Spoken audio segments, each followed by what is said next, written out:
aduh kayak mau copot nih puting payudaranya. Sebenarnya gara-gara proses menyusui ini tuh bisa nggak sih sampai puting payudara mamanya itu copot nih dokter? Posisi menyusui yang benar tuh menurut dokter tuh kayak gimana?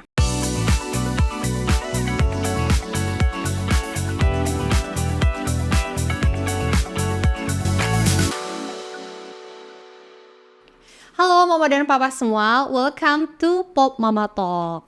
Seneng banget hari ini aku Sarah kembali menemani papa dan mama yang ada semua di rumah.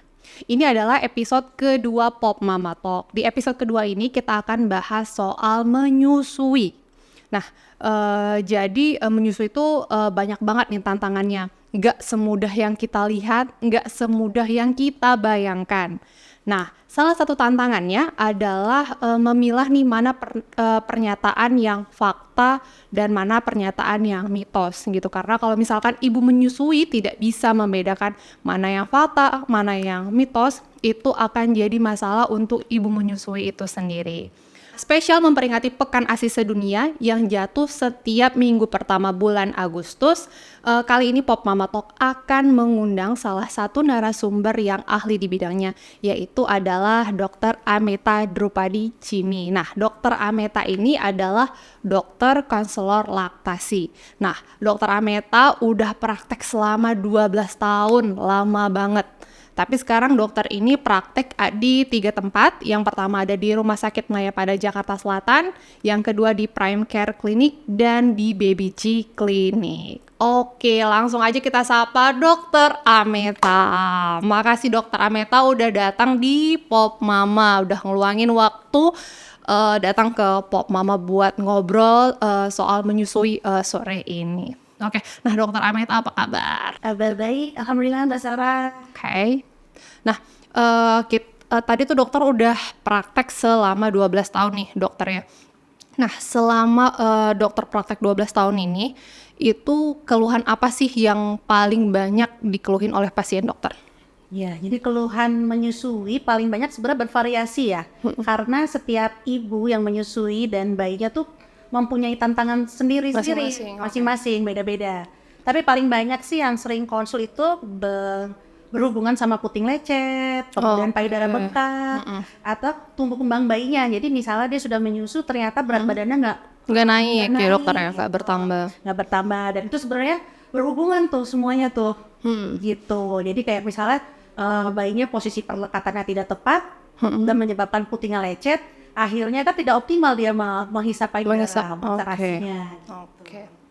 Nah, jadi sebelum podcast hari ini dokter, ini redaksi Pop Mama ini itu minta pembaca Pop Mamanya itu untuk sharing pengalaman mereka soal menyusui.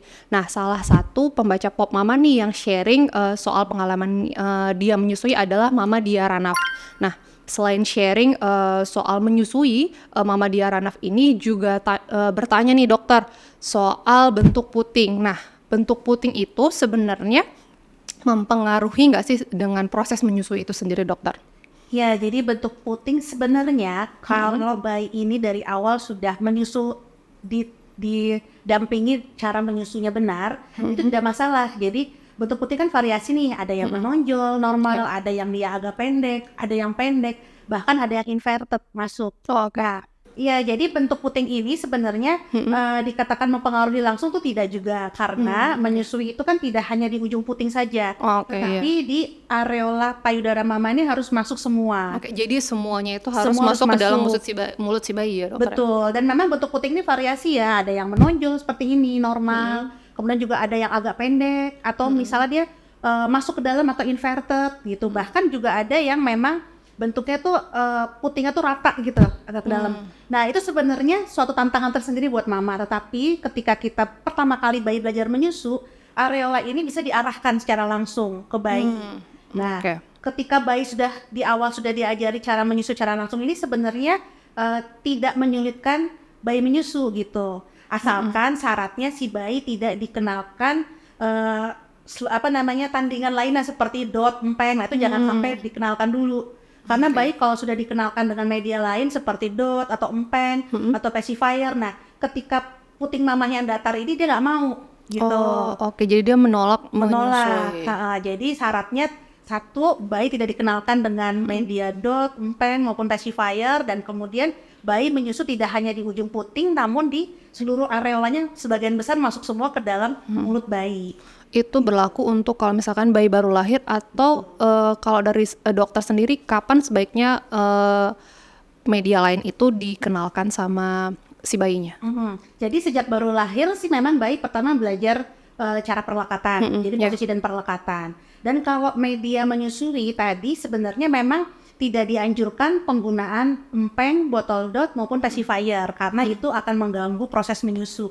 Jadi kalaupun nanti kalau mamanya kerja bagaimana dok? Nah itu banyak media-media lain seperti cup feeder atau sloki atau pipet, sendok, masih banyak media lain selain puting empeng, dot maupun pacifier. Oke. Nah, salah satu nih banyak banget dipercaya sama ibu menyusui nih dokter, kalau misalkan mau menyusui bayi, itu katanya harus dicuci dulu nih si payudaranya, harus dicuci dulu nih puting payudaranya supaya katanya biar higienis nih buat bayinya. Itu bener nggak sih dok? Atau sebaiknya nggak usah? Nggak. Nah, jadi sebenarnya payudara mama ini kan sebenarnya mama kan rajin mandi ya, kemudian pakai bra lagi, padahal pakai pad lagi ya kan. Nah sebenarnya udah steril si payudara ini. Nah jadi ketika mau menyusui sebenarnya tidak perlu dicuci, apalagi pakai sabun, karena di sekitar areola ini kan kulitnya kulit tipis, kulit halus yang memang ada kayak pelumasnya. Jadi kalau dicuci apalagi pakai sabun tuh jadi kesep, jadi hilang. Jadi hilang. Nah jadi itu memudahkan lecet, nyeri. Nah tapi yang disarankan adalah ketika mau menyusui supaya tidak lecet, keluarkan sedikit asinya, kemudian asinya itu dioleskan ke sekitar puting dan areola. Oh, jadi kayak pelembab alami ya? Alami dan sebagai antiseptik. Jadi antibakteri alami dalam menyusui itu sebenarnya asinya sendiri. Jadi nggak perlu pakai air lagi, apalagi disabunin atau apalagi krim-krim lain tuh nggak perlu sebenarnya. Jadi sebenarnya kuncinya sebenarnya ada di ASI mama. Jadi sebelum mulai menyusu dan sesudah menyusu diolesin oleh ASI-nya. Selain itu dokter, nih kalau misalkan bayinya udah tumbuh gigi nih dokter, itu biasanya dia udah mulai suka gigit, suka tarik-tarik puting mamanya nih dokter ya. Nah itu kadang kayak mamanya itu suka ngomong, aduh kayak mau copot nih puting payudaranya. Sebenarnya gara-gara proses menyusui ini tuh bisa nggak sih sampai puting payudara mamanya itu copot nih dokter? Jadi sebenarnya kalau anatomi puting payudara ini sebenarnya kuat sih. Jadi paling kalau misalnya anak itu menggigit itu memang lecet di bagian sekitar celahnya puting ini dan emang rasanya sakit sekali. Tapi kalau sampai copot tuh saya rasa enggak. Jadi masih aman. Cuman kalau dia lecetnya terlalu dalam emang nyerinya luar biasa karena sumber saraf nyeri itu sangat banyak di sekitar areola dan puting ini. Sama seperti kayak di ujung-ujung jari itu kan juga sumber saraf nih. Nah sama juga dengan yang di puting. Jadi kalau bayi nyusunya hanya puting aja, ya akhirnya kan ditarik-tarik, gigit kan. Nah itu tuh sensitif kulit di sini, dia pasti akan luka dan ketika luka tuh akan luka seperti terbuka terbelah gitu. Tapi kalau sampai copot putingnya sih enggak. Cuman memang kalau terbelah nih ya gitu kan. Nah itu salah satu sebenarnya cara menyusui harus balik lagi ke areola tadi. Jadi kalau dari awal si bayi sudah dikenalkan ketika menyusui langsung sampai areola itu sebenarnya tidak terjadi gitu. Walaupun si bayi sudah punya gigi lebih banyak. Gitu. Jadi ketika dia mau menyusu, dia sudah terbiasa menyusu itu langsung sampai areola. Gitu. Jadi itu untuk mencegah supaya tidak digigit di bagian puting. Karena di bagian yang paling sensitif itu tuh yang paling ini nih, di belahan yang ini nih sensitif. Nah, itu supaya si bayi tidak menggigit langsung di sininya gitu. Jadi memang harus diajarin perlekatan yang benar sampai areolanya ini harus dari awal, dari sejak awal sebelum mama kerja tuh udah dipastikan bayi menyusunya perlekatannya benar. Gitu. Nah kalau misalkan udah puting payudaranya jadi luka kayak gitu dokter, saran dari dokter kayak gimana sebaiknya, ataukah menyusuinya dihentikan sementara misalkan di posisi yang sebelah kiri jadi ke yang kanan aja kayak gitu, atau gimana dokter? Iya, jadi kalau puting sudah luka memang tetap sih mama menyusui langsung bayinya, tetapi mungkin dengan payudara yang sehat dulu. Nah, yang lecet ini kita sembuhin dulu. Jadi misalnya kalau lecetnya masih sedikit, mungkin bisa dengan ASI tadi. Jadi pakai sebelum menyusu diasiin, sesudah diasiin dan tunggu kering, kan dia kering nih lukanya cepat sembuh. Tapi kalau seandainya sudah lebih dalam, lukanya sudah lebih nyeri ya sampai keluar darah sih, saran saya memang harus ke dokter supaya diobati, diberi salep untuk mengobati puting yang lecet. Oke. Gitu. Nah, soal puting yang lecet ini tadi dokter sampai yang berdarah itu juga sempat dialami sama salah satu pembacanya Pop Mama nih dokter, yaitu Mama Gita Yustian. Nah, Mama Gita Yustian ini cerita kalau puting payudaranya itu lecet terus berdarah. Nah, pada saat dipumping itu ASI-nya itu bercampur sama darah. Nah, kalau misalkan ASI udah bercampur sama darah, itu sebenarnya masih boleh nggak diminum sama bayinya. Terus tadi kan dokter juga udah jelasin kalau misalkan lecet itu tadi dikeluarin sedikit buat ngatasinnya gitu. Nah, selain itu tips dari dokter nih supaya putingnya nggak lecet nih, apalagi nih dokter? Iya. Jadi tadi kalau untuk ASI yang dipumping, payudara mamanya lecet dan itu sudah bercampur si darah masuk dalam ASI dan berwarna pink, sebenarnya tetap boleh diberikan ke bayinya. Boleh Oke, aman ya berarti. aman, nggak apa-apa. Cuma memang akan merasa nyeri buat mama karena nggak nyaman. Jadi selama pumping itu masih warna pink, itu pasti luka makin dalam gitu. Jadi memang ketika udah warna pink, udah stop dulu pompanya. Stop dulu, lihat dulu lukanya, mungkin bisa dengan dikompres. Kalau sudah terlanjur luka, kompresnya harus kompres dingin. Jadi kita ambil es batu, kasih air, pakaiin waslak, tempel di tempat yang puting yang lecet itu. Jadi itu untuk menekan nyeri atau menekan radang di situ. Jadi bisa dilakukan dengan itu. Kemudian kita olesin dulu ASI-nya. Jadi ASI dikeluarin, kemudian diolesin di sekitar yang lecet. Tunggu sampai kering, jangan ditutup dulu atau jangan pakai bra. Atau bisa juga kita menggunakan alat bantu di dalam bra itu yang bentuknya seperti mangkok. Jadi puting tidak bergesek langsung ke kain. Oke. Jadi untuk melindungi gitu ya dokter. Jadi ada nama istilah breast shield atau pelindung payudara. Dan itu juga bisa digunakan juga untuk menampung ASI sih sebenarnya. Jadi ada dua penggunaan tuh. Jadi biar nggak rembes gitu ya dokter. Bisa dipasangin. Nah, tujuannya sih kalau untuk puting lecet, si puting ini terlindungi dari gesekan kain atau baju atau bra gitu. Jadi bisa pakai tips itu ketika lagi lecet dan diolesi oleh ASI-nya langsung gitu. Oke. Nah, kemudian tips tadi kalau sudah terlanjur seperti tadi ya tadi mama utamakan pumping di payudara yang tidak sakit dulu, kemudian yang sakit tadi dikompres. Kalau payudaranya bengkak karena tidak sempat dipumping, kompres air hangat dulu di payudara gitu kan. Karena ASI ini kan sifatnya lebih banyak lemak. Jadi kalau dikompres air hangat dia lebih mudah cair. Nah, ketika sudah dikompres air hangat, baru kompres air dingin. Juga untuk mencegah karena ada yang lecetnya kan, ditutup. Nah, setelah itu boleh diperah pakai tangan. Karena kalau pakai tangan itu kan lebih lembut dibanding pumping atau pompa elektrik. Jadi bisa pakai tangan sekitar areola ini. Tangan mama seperti huruf C, tekan ke arah dada, jadi pencet sedikit ke arah depan. Nah, ketika itu mancur tuh, nah ditampung lah sama botol ASI-nya atau pakai huruf C ya tadi dokter ya. Huruf C. Yang aku banyak lihat itu tuh kayak apa sih posisi ngegunting ya. Itu sebenarnya salah. Terlalu sempit. Nah, sebenarnya gini, di dalam payudara mama itu kan saluran ASI itu seperti ini. Jadi banyak kantung-kantung dan ada saluran-salurannya. Sehingga kalau kita posisinya seperti gunting, nah kita menahan saluran yang saluran sehingga mudah terbendung, ASI-nya nggak bisa keluar.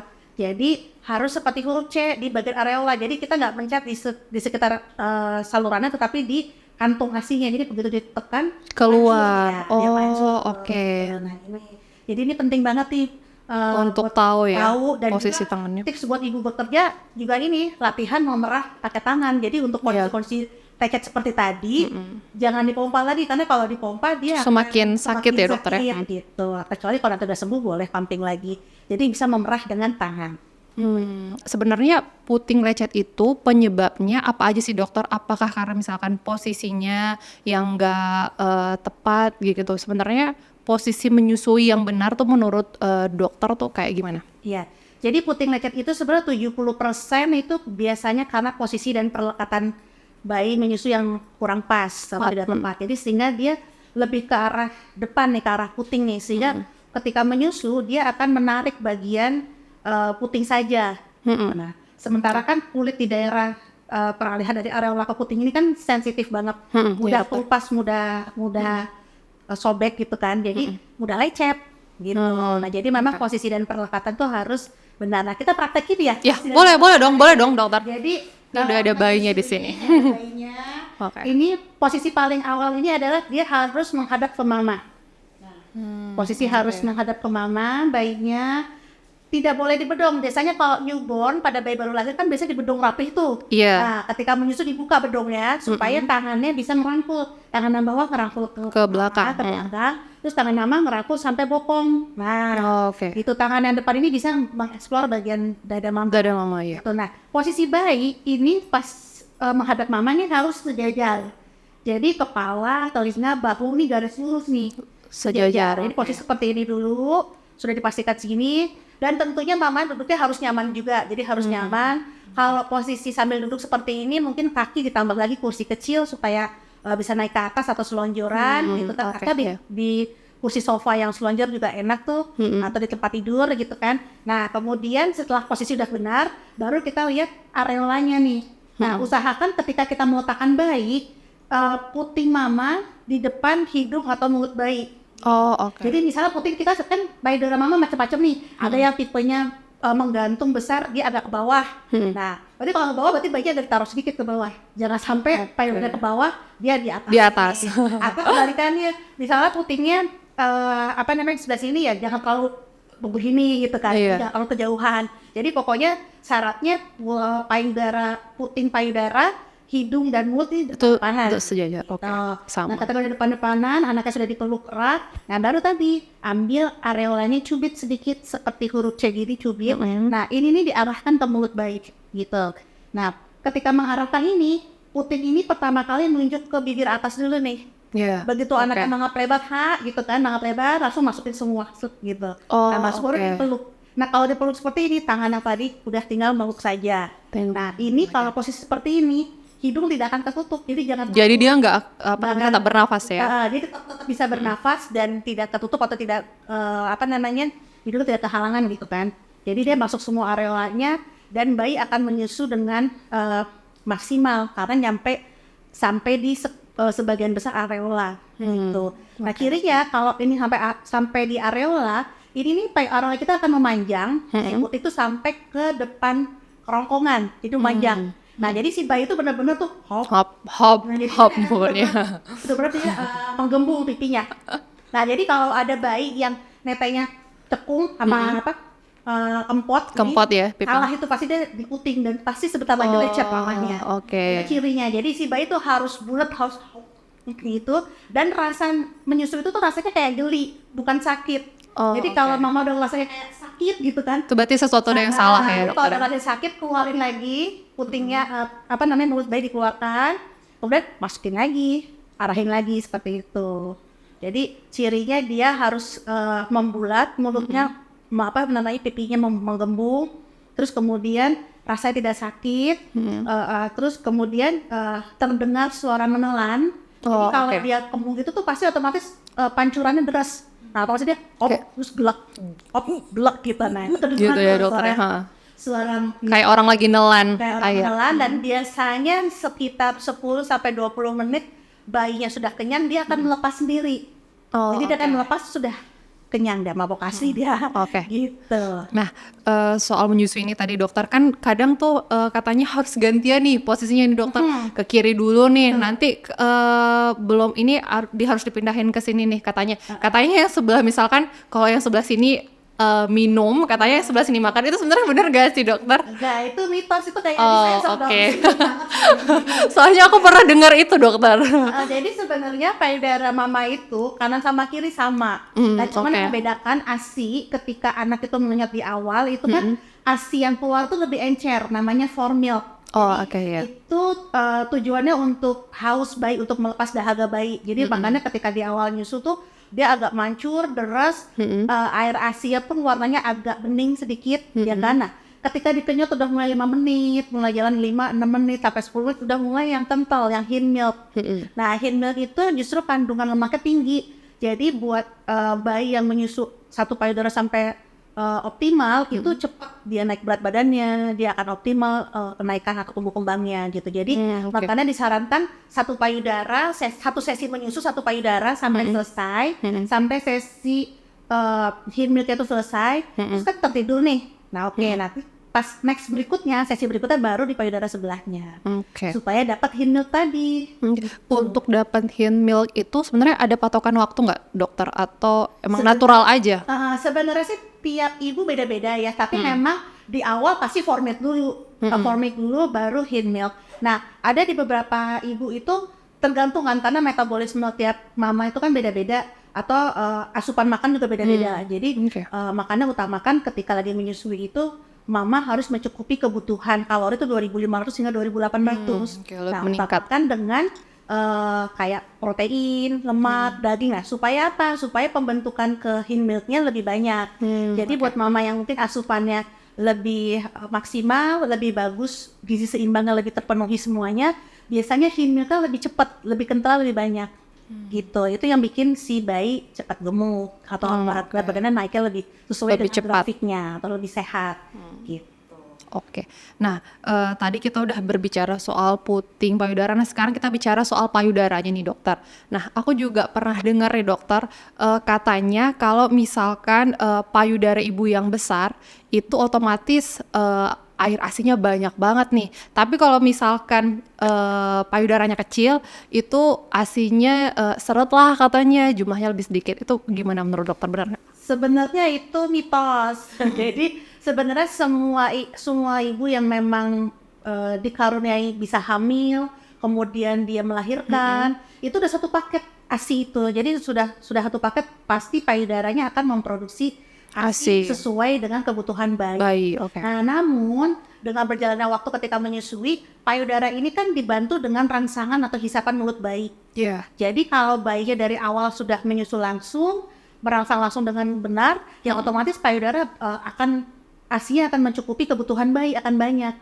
Gitu. Jadi ada juga pasien yang cerita ketika baru lahir saya langsung dipumping, dok. Nah, dipumping aja awal lahir kan ASI masih berupa kolostrum. Baru antara 5 sampai 7 mili, baru sedikit banget kan. Nah, kalau dipumping kebayang kan sakit doang tapi nggak keluar. Nggak keluar ya, ya, kan? dokter, benar. Nah, akhirnya secara perasaan ibu, aduh ASI saya nggak ada nih, dia udah down dulu. Udah sedih duluan. Udah sedih dulu. Nah, sedih atau kita terasa down itu udah menekan hormon ASI. Udah menekan si hormon oksitosin, hormon yang memproduksi ASI juga, hormon yang melancarkan ASI, sehingga karena begitu akhirnya ada ibu yang ASI jadi sedikit gitu. Jadi sebenarnya ibu yang merasa ASI sedikit atau banyak bukan karena ukuran, tetapi memang ketika bayinya baru lahir tuh harus di DBF, harus direct breastfeeding langsung gitu. Jadi mau payudaranya besar maupun kecil itu sama, ketika ibu dikaruniai bisa hamil kemudian melahirkan, kemudian bayinya juga menyusul langsung ke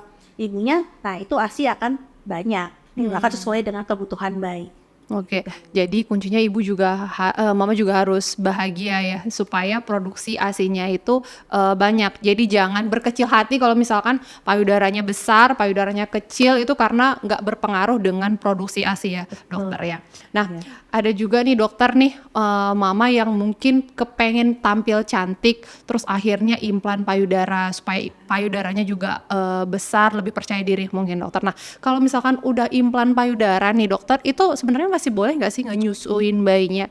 Iya, jadi sebenarnya implan payudara ini kan sesuatu benda yang dimasukkan ke dalam payudara, biasanya berupa silikon nih. Nah, silikon itu sebenarnya ketika kita mau implan itu bisa disesuaikan dengan bentuk payudara. Jadi sebenarnya bisa disesuaikan. Kalau payudaranya kecil, mungkin bisa lebih kecil, atau payudara besar lebih besar, atau sesuai dengan keinginan si mama. Nah, namun si implan ini ketika masuk ke dalam payudara itu memang letaknya di bawah saluran ASI atau di bawah lapisan lemak. Dan dia dipasang menempel ke otot dada. Jadi artinya itu tidak mempengaruhi dengan produksi ASI. Artinya boleh tetap menyusui karena tidak menghalangi produksi ASI. Gitu. Berarti aman ya dokternya kalau mama yang implan terus mau ngelanjutin menyusuinya. Nah, selain itu ada juga nih mama yang dari awal sudah menolak untuk tidak menyusui karena takut misalkan payudaranya kendur nih dokter, katanya setelah menyusui kayak gitu. Nah, sebenarnya menyusui itu bikin payudara kendor atau gimana dok? Apakah karena misalkan salah posisi atau misalkan tidak merawatnya dengan baik makanya jadi kendor atau gimana menurut dokter? Jadi sebenarnya ketika kita menyusui itu tidak membuat payudara kendor sebenarnya. Karena kan memang payudara kita ini kan terbentuknya di belakangnya si saluran ASI ini ada otot dada. Dan otot dada ini bisa dilatih. Jadi kalau memang sebelum hamil atau masa sebelum hamilnya memang mama rajin olahraga, ya pasti payudara itu akan tetap kencang sesuai dengan ototnya itu. Dan sebenarnya ketika menyusui, kantong ASI ini terisi ASI kan mulai membesar nih. Dia membesar tidak bukan ototnya yang jadi kendur, tetapi memang porsi itu membesar gitu. Jadi sebenarnya tidak membuat kendur sebenarnya. Nah, namun mungkin kebiasaan kita karena kita menyusui kan awal-awal kan mungkin nyaman benar posisinya sambil duduk, kan? Nah, kemudian sambil tiduran nyaman. Nah, mungkin karena berjalan waktu 2 tahun menyusui dan mungkin sudah nyaman dengan posisi yang mungkin nggak pas, misalnya kayak anak nyusunya agak ke bawah, agak ketarik gitu kan. Nah, mungkin otot payudaranya itu yang mungkin dibilang kendor sih enggak, cuman kayak kita aja kan kalau kurang olahraga agak kurang ototnya kurang Ketarik kuat, kurang ketarik gitu. Nah, tapi jangan khawatir, setelah masa menyusui selesai, otomatis kan kantung ASI ini kan mengecil lagi, ya kan? Dan kemudian tetap otot payudara ada di situ kan. Nah, itu kita bisa olahraga lagi untuk supaya tetap tidak berubah tampilan payudaranya gitu. Jadi jangan khawatir tidak membuat kendor kok. Jadi jangan takut ya mama-mama di rumah semuanya karena menyusui itu nggak bikin payudara kendur ya. Tapi perlu pakai bra khusus menyusui nggak selama menyusui dokter atau boleh aja nih pakai bra yang biasa? Gitu, Sebenarnya sih bra menyusui atau bra biasa sih sebenarnya tergantung mamahnya. Itu kan hanya memudahkan aja. Kalau bra menyusui mungkin bukaannya lebih gampang ketika anaknya tuh menyusu langsung gitu. Yang penting ketika menyusui ini kan karena saluran ASI ini membesar, otomatis jangan pakai bra yang kekecilan atau ukuran lebih kecil dari ukuran payudara kita. Jadi misalnya ukuran payudara kita sebelum hamil misalnya 36 misalnya contoh ya. Nah, kemudian pas hamil itu minggu ke-28 mulai tuh membesar. Ya ketika membesar juga kita harus sesuaikan dengan ukurannya. Kita harus beli bra yang sesuai dengan kondisi saat itu. Nah, ketika baru lahir lebih besar lagi karena ada ASI-nya kan. Nah, jadi otomatis mama harus membeli bra yang ukurannya pas pada sesuai pada saat menyusui itu gitu. Nah, yang penting jangan menggunakan kawat karena tadi saluran ASI ini kan kantungnya banyak. Jadi kalau pakai kawat terlalu bisa ke bendung jadinya. Terlalu dekat ke sini, otomatis saluran ASI yang bagian bawah akan ke bendung. Nah, biasanya buat para mama-mama yang pakai bra kawat kan kenceng banget. Kenceng ya, benar dokter. Biasanya tuh dia nggak gerenjel di sini atau ke daerah ketiak. Biasanya pernah dapat pasien tuh, dok payudara saya ketiaknya tuh ada gerenjelnya banyak, jadi sekitar bawahnya gitu. Setelah di anamnesa ternyata dia pakai pakai branya yang kawat gitu. Jadi makanya ketika menyusui hindari yang kawat. Karena itu juga mempengaruhi ya sama si produksi ASI-nya. Nah, dokter, aku juga sering banget nih dengar kalau misalkan menyusui itu adalah KB alami. Tapi pada saat kenyataannya nih dokter, banyak banget yang kebobolan pas lagi menyusui. Nggak sadar nih, tiba-tiba udah hamil 5 bulan aja dokter. Habis itu kalau misalkan kayak gitu, ada nggak sih resikonya nih dokter menyusui saat hamil? Ya tadi sebenarnya kalau menyusui dikatakan KB alami itu sebenarnya ada benarnya. Tapi memang presentasinya tuh antara 70-85%. Jadi merupakan KB alami itu. Tapi ada syaratnya. Syaratnya 6 bulan pertama bayi menyusu langsung di BF. Jadi mama tuh menyusui langsung bayinya secara langsung. Tidak dengan dipompa. Jadi anak kan berbeda kalau bayi langsung menyusu dibanding pompa. Jadi si bayi menyusu langsung selama 6 bulan pertama, ASI eksklusif ya, belum dapat tambahan makan. Kemudian mamanya belum menstruasi. Jadi kalau belum menstruasi, kemungkinannya itu 70-85% memang KB alami. Tapi masih ada 15%-nya sih tadi. Untuk peluang hamil lagi. Nah, kayak gitu aja. Kemudian kalau misalnya sudah terlanjur hamil, sebenarnya kita lihat lagi sih. Sebenarnya menyusui ketika sedang hamil, selama tidak ada resiko pendarahan, artinya tuh tidak ada keluhan keluar flat atau mules atau kontraksi itu tetap boleh. namanya tandem nursing, itu boleh. Oke. Tetapi tentunya mama harus konsultasikan ke dokter kandungan dulu untuk dilihat Kondisi kehamilannya. kondisi kehamilannya, apakah di dalam rahim atau di luar rahim, apakah kuat atau tidak, itu kan apalagi di trimester awal kan, kalau trimester awal kan baru baru kantung kehamilan ya. Iya, Itu penting banget harus konsultasi ke obgyn untuk dilihat letaknya. Kalau letaknya, oh bu, ini ternyata di dalam rahim, kehamilannya kuat, tidak ada tanda-tanda keluar flek atau bercak darah, boleh menyusui. Oke. Nah dokter, nah terus tadi misalkan si bayinya udah melahirkan nih dokter, tapi usia anaknya yang pertama ini belum sampai 2 tahun. Terus kan udah punya adik nih gitu. Nah itu si kakak masih boleh nyusuin atau cuman adiknya doang nih?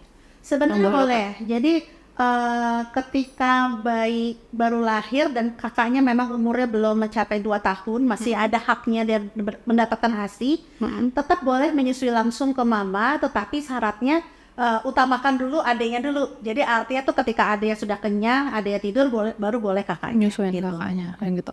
Oh berarti tetap boleh ngelanjutin ya dokter ya. Nah berbicara soal rasa ASI nih dokter, katanya kalau misalkan mamanya yang olahraga nih, katanya rasa ASINya beda nih dokter. Itu benar gak sih dokter? Terus katanya kalau misalkan mamanya sering olahraga, itu produksi ASINya juga meningkat. Tuh kalau menurut dokter kayak gimana? Sebenarnya sih kalau rasa itu sama ya, maksudnya artinya itu tidak ada perbedaan antara yang suka olahraga atau yang atlet atau ibu yang memang DBF langsung atau stay at home ataupun dengan ibu bekerja itu sebenarnya sama aja sih. Sebenarnya rasa ASI itu tuh cenderung hampir sama, paling dia ada citra rasa apa yang mamahnya makan tuh keluar sedikit di ASI tuh paling ada kecenderungan. Misalnya nih, dok aku berapa hari ini aku lagi seneng makan yang manis-manis misalnya kan. Nah mungkin ASI itu akan kecenderungan lebih manis. Atau misalnya dok saya lagi suka nih makan yang misalnya yang steak misalnya atau yang daging-daging yang gurih-gurih. Tetap sih ada rasa manisnya, cuman mungkin agak cenderung lebih gurih. Itu ada sih, ada kecenderungan, tapi tidak merubah rasa secara langsung, itu enggak gitu. Jadi tetap sama. Jadi tidak ada pengaruhnya rasa ASI pada mama yang sering berolahraga sama yang tidak gitu. Nah, tetapi kalau misalnya mama yang berolahraga ternyata ASI lebih banyak, itu bisa jadi karena apa? Ketika berolahraga kan mama mungkin happy, senang kan. Ketika senang, endorfin keluar, kita makin semangat, otomatis ASI juga akan lancar. Oke. Nah dokter, kalau misalkan pumping nih dokter, itu yang keluar ternyata warna ASINya tuh yang pure putih aja gitu, nggak ada kuning-kuningnya gitu. Nah katanya kayak gitu nggak ada lemaknya sama sekali katanya di ASINya, itu bener nggak sih dokter? Iya tadi, jadi yang putih encer itu namanya formil. Sebenarnya manfaatnya juga untuk melepas dahaga bayi, jadi kalau bayinya haus gitu. Cuman kalau pumping, nah ini tadi bedanya pumping sama DBF. Ketika DBF, bayi itu menyusu langsung, itu dia langsung dapat hind milk karena hind milk itu kan lebih kental. Jadi dengan mulut bayi itu dia akan kesedot. Sementara kalau pakai pumping itu balik lagi cocok-cocokan. Jadi kadang-kadang dia hanya sampai di formil. Nah begitu sudah bagian hind milk dia udah mulai nggak keluar gitu. Jadi biasanya ASI yang dipumping oleh mama yang warnanya putih banget, mungkin deh barangkali jenis pumpingnya yang nggak cocok, atau mama setelah pumping coba pakai tangan diperah lagi supaya dapat lemak si lemaknya gitu. Tapi berarti memang idealnya harus keluar ya dokter ya gitu. Seberapa penting menurut dokter dukungan dari suami untuk ibu yang menyusui, untuk istrinya yang menyusui gitu? Nah apakah dukungan dari suami ini mempengaruhi proses menyusui ke depannya atau enggak? Iya, jadi dukungan suami ini sangat penting sekali. Apalagi kan namanya menyusui itu kan tadi ada 2 hormon yang bekerja nih, hormon prolaktin dan oksitosin. Di mana prolaktin untuk memproduksi ASI berhubungan sama oksitosin untuk mengeluarkan ASI. Nah, oksitosin ini adalah hormon cinta, hormon happy. Nah, makanya ketika menyusui, suami itu orang nomor 1 yang harus mendukung banget, karena kan cintanya mama ke suami kan pasti besar. Iya benar-benar. Dan juga pasti ketika mama ini ketika baru punya bayi dan baru menyusui itu kan ada perubahan aktivitas. Dia yang tadinya mungkin tidur teratur, ketika punya bayi harus 2 jam sekali malam bangun, harus begadang gitu kan. Udah begadang menyusui, totonya bayinya pup, atau bayinya misalnya mesti ganti popok, ganti baju, harus mamahnya juga harus makan dan lain-lain kan. Jadi akhirnya suami ini harus membantu mama supaya tidak terbebani sendirian gitu. Jadi misalnya kayak habis menyusui, mungkin suami yang menggendong bayi untuk disendawakan gitu kan. Sementara bayi sama suami, ibu bisa istirahat, mama bisa istirahat, bisa makan atau bisa tidur dulu gitu untuk menyiapkan tenaga untuk menyusui berikutnya. Jadi memang penting banget dukungan suami itu. Oke. Nah, selain dukungan dari suami, menurut dokter, dukungan dari siapa lagi yang perlu ibu menyusui butuhkan nih, dokter? Sebenarnya dukungan dari semua pihak, nah tapi paling penting yang paling krusial adalah dukungan orang terdekat. Tadi suami, terus kedua keluarga. Jadi support system di rumah. Di keluarga di rumah itu mungkin ada nenek, misalnya ada nenek, ada ibu mertua atau ada neneknya bayi, ada orang yang bantu di rumah atau ada saudara lain. Nah itu tuh harus support gitu. Jadi harus aware juga bahwa ada mama yang sedang berjuang menyusui. Jadi harus tawarkan bantuan. Jadi orang-orang yang ada di rumah tuh harus tawarkan bantuan tadi. Misalnya eyangnya, misalnya neneknya mungkin menyuapkan makan atau menyiapkan makan yang memang gizinya lebih baik. Tadi kan harus makan daging, harus makan yang gizinya lengkap. Otomatis kan harus saling dukung nih gitu. Nah kemudian yang paling penting adalah informasi, jangan salah omong. Nah, ini nih yang sering juga nih dokter. Jadi kadang kayak dari keluarga mama atau dari mertua sendiri gitu ya. Kadang mereka tuh kan punya kepercayaan sendiri ya di masa lalu nih dokter ya. Terus katanya nggak boleh inilah, nggak boleh itulah, nggak boleh. Nah, kalau menurut dokter menyikapi itu seperti apa sih dokter? Iya, jadi itu tuh sebenarnya apa ya? Ucapan-ucapan orang lain, apalagi orang terdekat itu sebenarnya membuat ibu menyusui itu lebih down karena kan dia baru pertama kali mengalami baru menyusui, kemudian kan ada perubahan hormon dan baby blues itu kan ada muncul tuh di 2 minggu pertama. Nah itu tuh sebenarnya jangan sampai terdengar informasi Yang tidak menyenangkan. gitu kan. Misalnya bayinya nangis terus tuh pasti ASI kamu nggak ada, ASI kamu nggak enak, udah tambahin aja dengan susu formula karena ASInya nggak ada segala macam kan. Akhirnya tuh mama jadi sedih gitu. Iya, jadi down. Jadi down. Nah, untuk menyikapi ini, jadi sarannya adalah ketika mama sedang hamil, mulai usia 28 minggu, hendaknya konsultasi laktasi, konsultasi sama ahlinya, itu bawa semua pihak support Keluarganya ya dokter ya, benar. Karena ketika lagi hamil itu kan hormon baby blues dan itu kan belum ada. Jadi mama masih happy nih, masih semangat kan. Nah, mendengarkan informasi, edukasi tentang ASI, kemudian juga suami dibawa, orang tua, mertua dibawa, itu salah satu membuat informasi yang disampaikan oleh ahlinya itu langsung ke mama, nyampe gitu kan. Karena kadang namanya orang tua itu ngerasa walaupun anaknya udah mau melahirkan, tetap aja anak. Kadang-kadang kan, oh dulu mama juga nggak gitu. Iya benar, itu benar banget dokter. Pasti gitu banget. Jadi memang harus butuh orang ketiga yang ngasih tahu. Gitu. Jangankan orang lain, dengan saya aja walaupun saya sudah 12 tahun praktek ya dokter. Ketika saya melahirkan kemarin pas 2020 anak yang terbaru yang kedua, itu mama saya tetap aja maaf kayak anaknya, dan dia juga lupa kalau ini anaknya dokter, tiba-tiba lupa, apa aja, ini dulu nih harus makan ini nih gitu kan, supaya ASInya lancar, supaya ASInya lancar gitu. Atau pastilah namanya mama-mama namanya orang tua kita zaman dulu kan punya kebiasaan atau mitos-mitos yang dipercayai gitu kan. Nah jadi yang untuk memberitahu informasi itu emang harus orang lain, harus ada orang ketiga yaitu ahlinya. Jadi harus konseling, bawa keluarga untuk edukasi laktasi. Nah, selain itu juga bisa ikut grup-grup komunitas seperti Pop Mama ini kan. Grup-grup yang memang isinya ibu-ibu yang sama-sama support sedang menyusui juga. Jadi mendapatkan, oh ternyata nggak saya sendiri yang mengalami seperti ini. Ternyata mama ini juga mengalami dan masalahnya ini, solusinya ini gitu kan. Jadi itu juga membantu juga. Jadi harus aktif ikut-ikut kegiatan menyusui supaya tahu. Kemudian yang paling penting tadi sih konseling tadi mulai dari 28 minggu. 28 minggu. Jadi pas pada saat hamil udah mulai belajar menyusui. Selain orang tua atau keluarga jadi tahu, itu juga jadi edukasi buat mamanya yang lebih siap menyusui dokter ya. Betul. Dengan itu juga mungkin menurut dokter bisa nggak sih meminimalisir masalah menyusui ke depannya? Benar, bisa banget. Karena jadi dari WHO memang ada anjuran 7 kontak laktasi. Jadi minggu kali ketemu konselor laktasi. Nah tadi dimulai dari kehamilan 28 minggu. Nah tujuannya tadi supaya mama ini paham ketika 28 minggu tuh kenapa sih saya harus menyusui, terus bagaimana sih perubahan bentuk payudara, kemudian cara menyusui yang benar tuh bagaimana, terus kalau dikasih susu pengganti ASI yang lain tuh kerugiannya apa, kenapa nggak boleh. Nah itu kan jadi mama dari 28 minggu tuh sudah paham nih harus apa ya nanti pas habis lahir gitu kan. Nah kemudian di pertemuan kedua tuh biasanya sebelum lahir 36 minggu. Nah ketika 36 minggu mulai dicek semuanya, payudaranya, kesiapannya. Nah nanti mama kan lebih siap lagi nih, terus kemudian praktek dengan boneka atau pantom dulu. Nah ketika lahir itu mulai tuh IMD, imunisasi menyusui dini. Nah IMD itu juga informasinya didapat dari tadi pertemuan tadi.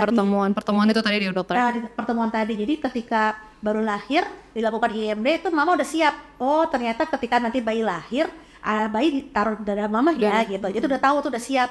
Kalau udah siap kan kita akan ikhlas gitu jalaninnya kan. Iya benar. Kalau kita belum tahu yang Itu kayak ada kaget gitu ya dokter ya. Udah kaget ketika melahirkan itu kan memang rasanya ketika mau lahir tuh ya bukaan 1 sampai 10, satu kali buka bayi tuh mulesnya sakitnya minta ampun kan, sakit Iya, banget itu kan. Terus tiba-tiba baru lahir baru enak, tiba-tiba ada bayi nangis di dada gitu kan. Nah pasti kalau nggak siap itu akhirnya mama merasa terbebani gitu kan.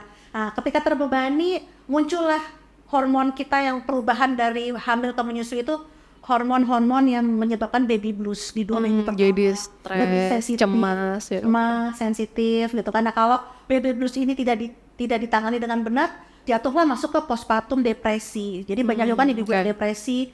Saya waktu itu ada beberapa kasus yang kok ada ya yang anaknya ibunya stres, anaknya ditinggalkan atau bahkan ada yang dibunuh segala macam. Nah itu kan ada yang bunuh diri juga. Ada bunuh diri juga.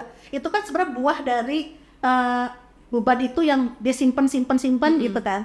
Sampai saatnya itu dia ngerasa kok saya merasa berat ya gitu kan dengan suara tangisan anak ini gitu. Jadi makanya untuk mencegah itu semua paling penting adalah edukasi tadi. Makanya ada timbul kontak laktasi yang memang dimulai dari sejak kehamilan. Jadi makanya untuk mama dan papa di rumah, jadi sebenarnya pada saat hamil itu udah bisa ya belajar menyusui dokter, supaya nanti pada saat menyusui itu udah lebih siap lagi nih menghadapi si proses menyusui ini.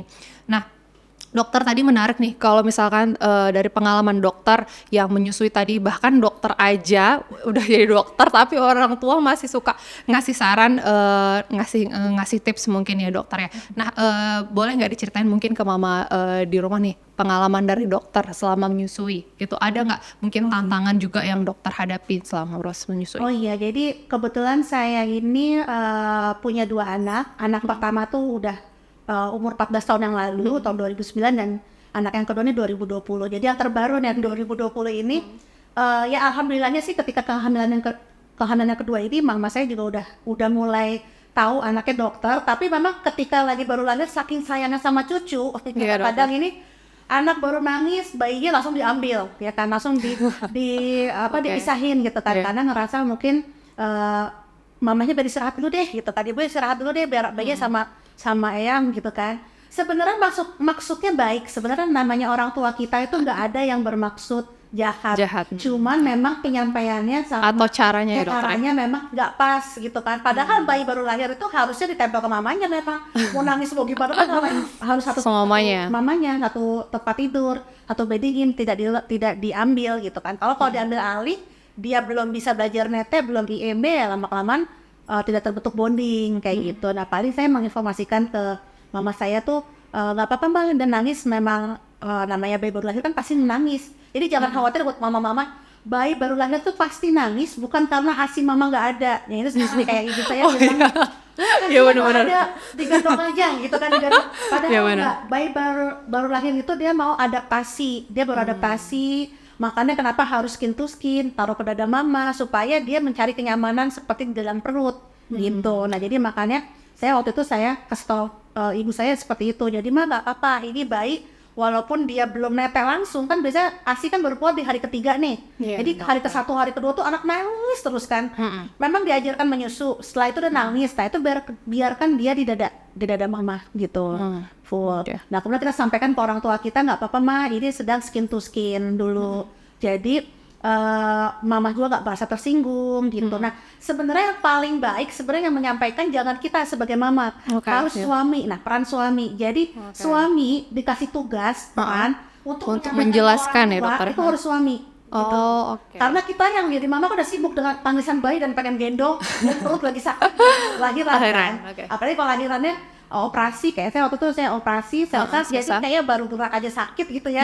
Boro-boro mikirin mau ngomong apa ke mama kan, nggak penting pengen netein tapi nggak pengen sakit gitu kan. Nah, jadi makanya butuh bantuan suami untuk menyampaikan ke keluarga atau ke orang tua atau mertua. Oke, jadi itu tadi ya makanya Benar. dukungan suami, peran suami itu sangat penting banget, sangat besar banget nih untuk mendukung kelancaran menyusuinya nih dokter. Nah, ada juga orang yang menyebut bahwa gagal menyusui nih dokter. Jadi kayak mama itu langsung menjudge dirinya, aku nih gagal menyusui. Sebenarnya disebut gagal menyusui itu seperti apa dokter? Dan gagal menyusui itu karena apa kalau menurut dokter sendiri? Sebenarnya tuh istilah gagal menyusui itu sebenarnya nggak ada sih, karena menyusui itu kan suatu pilihan kita sebagai orang tua, kita mau menyusui bayinya atau memilih yang lain kayak gitu kan. Tetapi balik lagi, kalau misalnya kita mau menyusui bayinya, kita harus tahu nih, kenapa sih saya mau menyusui bayi saya gitu kan. Nah, setelah dilihat-lihat ternyata menyusui ini selain memang secara manfaat bagus, secara ini untuk orang tua bagus, ternyata ada perintah juga dari sisi agama, ibadah. Nah, ketika kita merasa menyusui adalah ibadah, kita pasti akan lebih semangat. Oh ya, saya jalanin pasti pahalanya banyak loh gitu kan. Pasti kan kita kalau menjalani sesuatu dengan niat ibadah pasti akan lebih semangat jalaninnya gitu ya. Tapi buat mama-mama yang ternyata sudah terlanjur memberikan bayinya dengan pengganti ASI atau lainnya, tetap bisa relaksasi kembali. Jadi tetap bisa untuk belajar menyusui kembali untuk bayi untuk bisa kembali menyusui atau namanya relaksasi gitu. Jadi makanya tadi gagal ASI itu sebenarnya nggak ada. Selama mamahnya punya keinginan, punya pilihan, bisa kita langsung milih ke ASI gitu. Walaupun sudah terlanjur dok 3 bulan pertama kemarin udah pakai Sufor Ramadot misalnya gitu kan. Begitu bulan keempat anaknya disusuin bingung puting artinya dia menolak. Nah, ketika menolak nyusuin ASI juga nggak keluar karena kan nggak dirangsang gitu kan. Nah, sebenarnya masih bisa untuk relaksasi. Jadi tetap semangat buat mama-mama karena menyusui itu sebenarnya suatu proses selama 2 tahun. Jadi kan lumayan lama. Iya, dokter. Gitu. Jadi untuk relaksasi itu masih ada waktu, masih ada kesempatan banyak yang dibutuhkan oleh bayi. Jadi memang menyusui itu adalah manfaatnya kan haknya bayi nih. Iya, untuk dapat ASI ya, Untuk dokter. mendapatkan ASI gitu. Oke, tadi menarik soal relaksasi itu prosesnya kayak gimana dok? Aku sempat lihat berseliweran di sosial media itu katanya sampai kayak harus nginep di klinik atau di rumah sakit untuk ngejalanin perawatan kayak gitu ya dokter ya? Jadi sebenarnya relaksasi itu bisa kok dijalanin di rumah. Cuma memang gini, jadi artinya ketika anak ini sudah bingung puting itu kan sudah benar-benar menolak mamahnya. Artinya itu benar-benar dia nggak kenal mamahnya gitu kan. Memang ruginya adalah hubungan batin atau bondingnya nggak terbentuk, ya kan. Nah, makanya ketika dia sudah bingung puting dan mau relaksasi harus si bayi ini baby mood lagi sama mama. Jadi mau nggak mau bayi sama mamahnya dipeluk skin to skin, walaupun masih belum mau netek gendong gitu. Nah, terus kemudian cari penyebab dia bingung puting. Misalnya paling banyak kan bingung puting karena dotnya di stop, dan dia tetap diberikan minuman yang sama, misal tadi ASI perah atau misalnya ASI donor atau misalnya pengganti ASI, sementara pakai media lain, bisa Kafeeder, bisa Sofeeder gitu kan, setengahnya supaya anak ini nggak terlalu lapar. Nah, setelah itu tempel lagi ke payudara mama gitu kan. Biasanya butuh waktu 2-3 hari sih sampai anak itu akhirnya itu mau menyusu kembali. Nah, 3 hari ini kan tantangan yang besar nih. Si anak itu akan nangis, akan berontak sampai kejer banget. Nah, beberapa orang tua yang nggak sanggup mendengar Nggak siap lah gitu. Nah, makanya ada pilihan rawat inap tadi. Jadi kalau rawat inap tuh cuma sama aja jalaninnya, cuma bedanya kan ketika anaknya mau diminumin ASI-nya tadi pakai cup feeder, ada perawat gitu kan. Mungkin ibu masih bisa ada yang bantu gitu kan. Nah, seperti itu sih. Jadi nggak harus rawat inap, selama mamahnya sanggup di rumah, siap di rumah, bisa dilakukan di rumah. Oke. Nah, tadi dokter bilang kalau misal kita tahu bahwa menyusui itu kan sampai 2 tahun yang disarankan ya dokter ya. Nah, berarti kan setelah itu disapi ya dokter ya. Nah, proses menyapi itu pasti 2 tahun ya atau kapan idealnya menurut dokter? Sebenarnya menyapi itu nggak ada idealnya sih. Memang boleh tergantung kesepakatan dari orang tua sama bayinya. Tapi kalau dari WHO anjurannya sampai 2 tahun. Karena memang kebutuhan ASI itu dapat dicukupi sampai 2 tahun. Nah, di atas 2 tahun memang angka gizinya sudah tidak mencukupi, udah harus dengan makanan yang lain gitu kan. Sudah tidak bisa tercukupi di atas 2 tahun. Namun ketika ada mama yang memilih tetap di atas 2 tahun tetap masih menyusui, itu tetap masih dapat manfaatnya, yaitu bonding gitu. Jadi nggak ada masalah sih, tergantung kesiapan dari mama dan bayinya. Oke, makasih banyak Dokter Ameta udah mau sharing di Pop Mama hari ini. Nah, sebelum berakhir, dokter boleh mau nyampein sesuatu nih untuk mama. Apa yang mau dokter sampein untuk mama dan papa semua yang ada di rumah?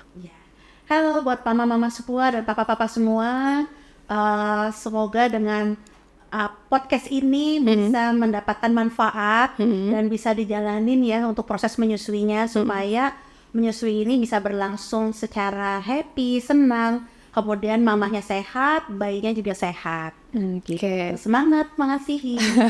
Oke, semangat untuk mama dan papa semua yang ada di rumah yang sedang dalam proses menyusui ini. Buat mama dan papa semuanya, jangan lupa untuk like, komen, dan subscribe YouTube Pop Mama. Dan jangan lupa juga dengerin podcastnya Pop Mama Talk di Spotify.